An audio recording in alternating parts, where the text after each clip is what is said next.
దృష్టిని మాపై నిలిపి, తండ్రి నీవు మాతో ఇంతకు ముందు నీ సేవకుల ద్వారా సహోదరి ద్వారా మాతో మాట్లాడిన దేవుడవు.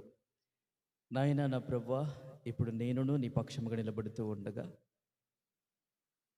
నేను అయోగ్యుడను, నాకు ఏ జ్ఞానము లేదు ప్రభువా. అయినను నాయన, లోకములో ఉన్న జ్ఞానులను అజ్ఞానులుగా మార్చుటకు అజ్ఞానినైన నన్ను నీవు ఎన్నుకున్న దేవుడవు, నీకు స్తోత్రాలు తండ్రి. ప్రభువా, నీ మాట నా నోటుంచి ఇక్కడికి వచ్చిన నీ సేవకులతో ఈ కొద్ది మాటలతో మాట్లాడుటకు నా నోటిని తెరిచి నీ ఆత్మచేతలను ఖైదు చేసి వాడుకోమని యేసునామములో వేడుచున్నాను తండ్రి, ఆమేన్. గట్టిగా చప్పట్లు కొట్టి ప్రభువుని స్తుతిద్దాం.